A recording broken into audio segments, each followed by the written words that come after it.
نیز حضرت مسیح موعود علیہ السلام کے 2 کشوف میں جماعت احمدیہ کے جادہ حق سے بھٹکنے کی بھی پیش گوئی ہے۔ ایک کشف میں آپ نے دیکھا کہ آپ صاحبزادہ مرزا شریف احمد سے فرما رہے ہیں تو ہماری جگہ بیٹھ، ہم چلتے ہیں۔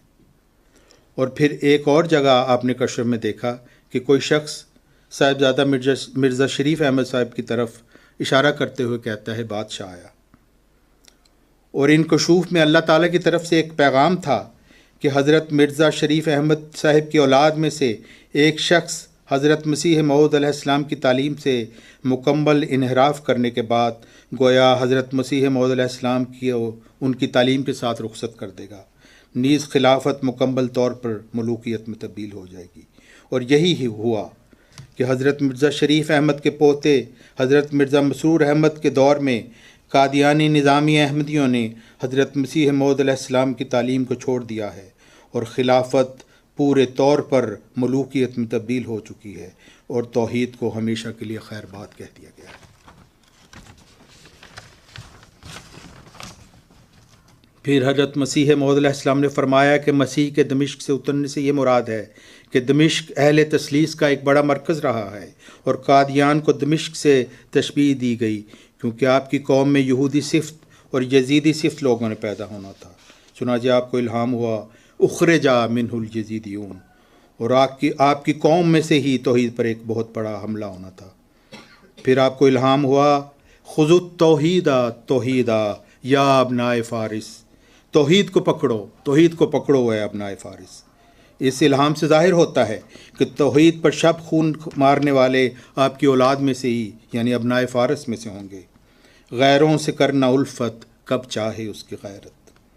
اس لیے آپ نے الوصیت میں بتایا کہ خدا تعالیٰ سے روح القدس پا کر کھڑا ہونے والا توحید کو دوبارہ قائم کرے گا، چنانچہ فرمایا خدا تعالیٰ چاہتا ہے کہ ان تمام روحوں کو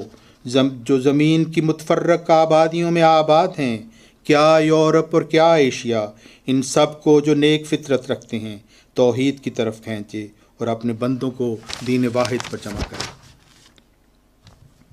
حضرت مسیح موعود کا الہام ہوا نومبر 1907 میں سأہب لکا غلاما زکیہ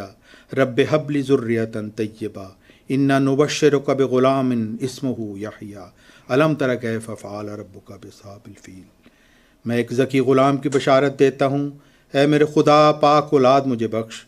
میں تجھے ایک غلام کی بشارت دیتا ہوں جس کا نام یحییٰ ہے، کیا تو نے نہیں دیکھا کہ تیرے رب نے اصحاب فیل کے ساتھ کیا کیا؟ اس وقت اس الہام سے ظاہر ہوتا ہے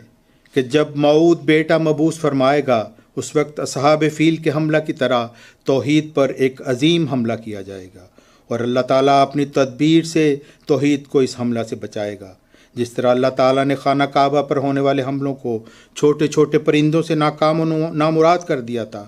اسی طرح بظاہر ایک کمزور اور قلیل تعداد والی جماعت کے ذریعہ سے اللہ تعالیٰ توحید پر شب خون مارنے والوں کو ملیا میٹ کر دے گا، اور جن کو دنیاوی وسائل پر بھی بھروسہ ہوگا ان کے کچھ بھی کام نہ آ سکیں گے انشاءاللہ۔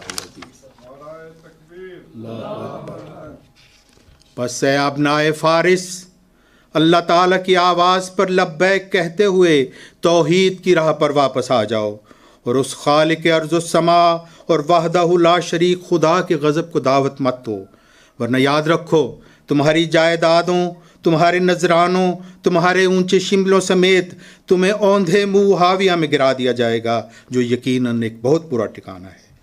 اور جن زبردستی اور دون سے اینٹے ہوئے چندوں کے مالوں پر تم اکڑتے ہو، انہی مالوں سے تمہاری پیٹھوں اور تمہاری پیشانیوں کو داغا جائے گا، اور عذاب کے فرشتے تم میں سے ہر ایک سے کہیں گے ذق انک انت العزیز الکریم، کہ تو خود کو بہت عزت و اکرام والا سمجھتا تھا اور خدا کے مقابل کھڑا ہوتا تھا، لے آج اب آگ کا عذاب چکھ۔